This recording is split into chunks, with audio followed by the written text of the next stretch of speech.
Hello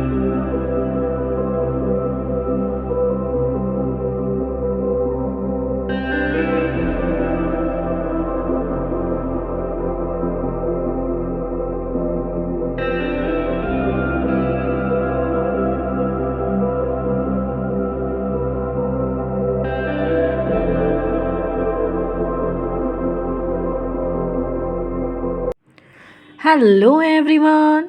तो आज हम इस वीडियो के द्वारा गुजरात बोर्ड का हिंदी जो कि क्लास 9th का है, इसके चैप्टर नंबर 16 भारतीय संस्कृति में गुरु शिष्य संबंध इसे पढ़ने वाले हैं। अगर आपने इस चैप्टर को नहीं समझा है तो पहले आप इसे समझ ले, फिर इसके अभ्यास कार्य को करें ताकि आपको इसके प्रश्न उत्तर समझ में आ जाए। तो आइए इसे हम स्टार्ट करते हैं।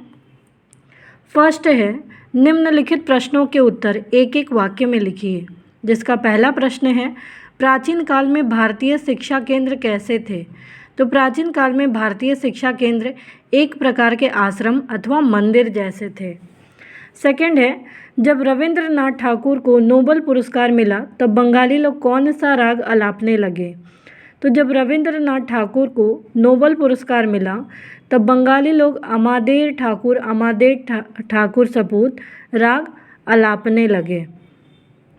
नेक्स्ट है, भगवान रामकृष्ण परमहंस बरसों तक योग्य शिष्य पाने के लिए क्या करते थे? तो भगवान रामकृष्ण परमहंस योग्य शिष्य पाने के लिए बरसों तक रो रो कर भगवान से प्रार्थना करते थे कि उन्हें एक योग्य शिष्य मिल जाए।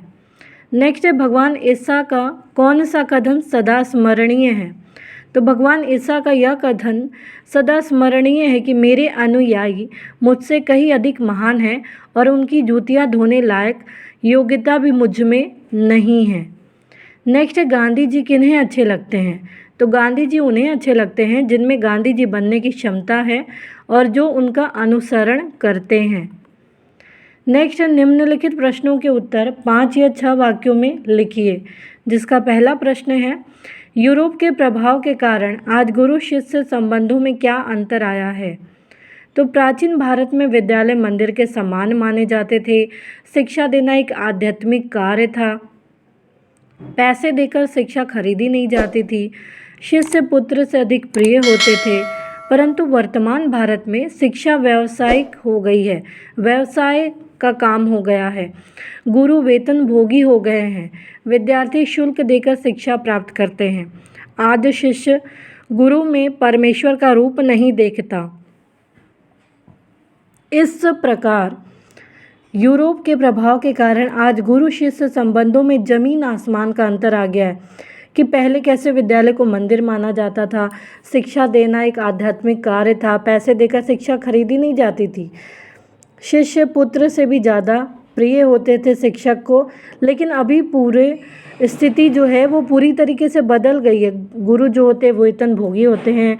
विद्यार्थी शुल्क देकर शिक्षा प्राप्त करते हैं। शिष्य गुरु में परमेश्वर का रूप नहीं देखते। तो ये सारे अंतर आए हैं। नेक्स्ट है, पुजारी की शक्ति मूर्ति में कैसे विकसित होने लगी?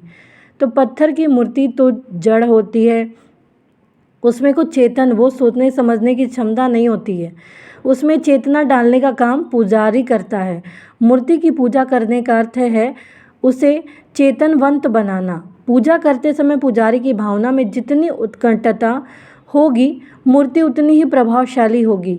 पुजारी की भाव पूजा की शक्ति से ही धीरे धीरे मूर्ति में शक्ति विकसित होने लगती है। तो कहा जाता है कि मूर्ति से ज़्यादा पुजारी इम्पॉर्टेंट है, क्योंकि वो जितना ज़्यादा उसे प्रभावशाली वही बना सकता है। नेक्स्ट है, विवेकानंद और रविंद्रनाथ ठाकुर को इस देश में अधिक महत्व कब मिला? तो विवेकानंद रामकृष्ण परमहंस के शिष्य थे। आरंभ में उन्हें भारत में महत्वपूर्ण स्थान प्राप्त नहीं हुआ था। वे जब अमेरिका गए और उन्होंने वहां नाम कमाया तब भारतवासियों ने उन्हें सम्मान देना शुरू किया।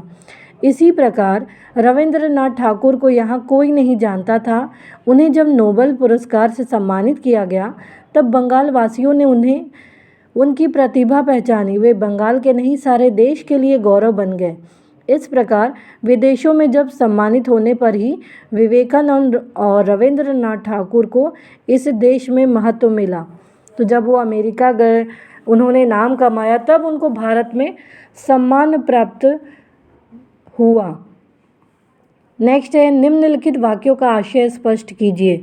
फर्स्ट है, सम्मान पाने वालों से सम्मान देने वाले महान होते हैं। तो सम्मान पाने वाले अपने किसी विशेष गुण के कारण सम्मानित होते हैं। जैसे हीरे के गुण की पहचान की जाए तो ही वह बहुमूल्य है, यदि पहचाना न जाए तो वह भी एक पत्थर ही है। उसी तरह सम्मान पाने वाले के विशेषता को परख ली जाए, पहचान लिया जाए तो ही वे सम्माननीय हैं, नहीं तो वे साधारण मनुष्य ही समझे जाएंगे। उनके विशेषता को समझकर उन्हें प्रकाश में लाने वाले लोग ही उनका सम्मान करते हैं। जिनको पता है कि उनकी विशेषता क्या है, उनके गुण क्या है, अगर उसको पहचाना जाएगा तभी उनको सम्मान भी मिलता है, नहीं तो वो साधारण मनुष्य की तरह ही समझे जाएंगे। जैसे हीरे के गुण को अगर हम लोग नहीं जानते तो वो हमारे लिए बहुमूल्य नहीं होता, बल्कि वो हमारे लिए एक पत्थर के समान ही होता है। तो उनकी विशेषता को समझकर उन्हें प्रकाश में लाने वाले लोग ही उनका सम्मान करते हैं। इसीलिए सम्मान पाने से भी सम्मान देने वाले अधिक महान होते हैं। नेक्स्ट है, जो गुरु से मार खाते उनका भविष्य उज्जवल होगा ही। तो पढ़ाई के लिए विद्यार्थी का ध्यान पढ़ाई में होना जरूरी है। गुरु पढ़ रहा है और विद्यार्थी का ध्यान कहीं और है तो वह जो पढ़ाया जा रहा है उसे ग्रहण नहीं कर सकता। गुरु के मार से विद्यार्थी का ध्यान पढ़ाई में लग जाता है। इस तरह जब वह एकाग्र होकर पढ़ता है तो उसे सचमुच ज्ञान प्राप्ति होती है, उसकी बुद्धि का विकास होता है और उसमें योग्यता आती है।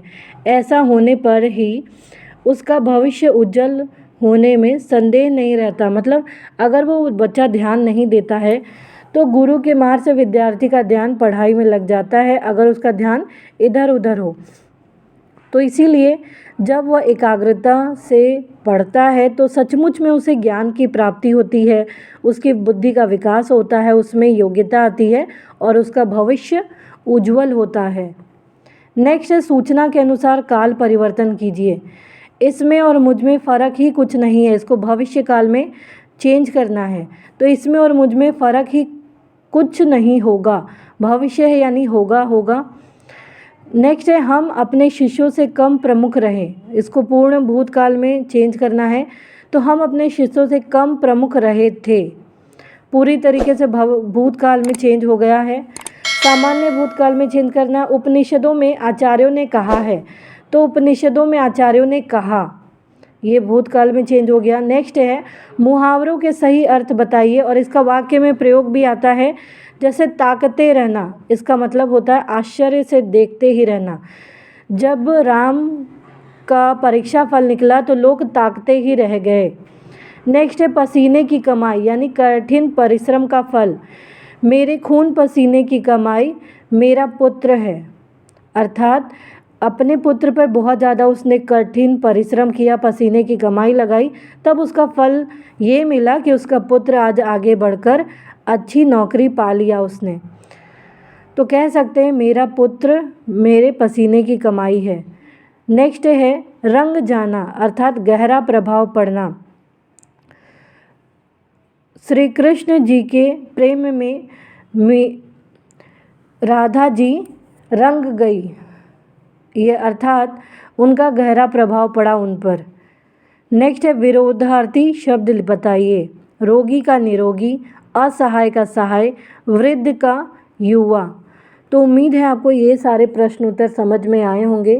तो प्लीज़ आप इस वीडियो को लाइक करना, शेयर करना, सब्सक्राइब करना, कमेंट करना ना भूलें। Thank you.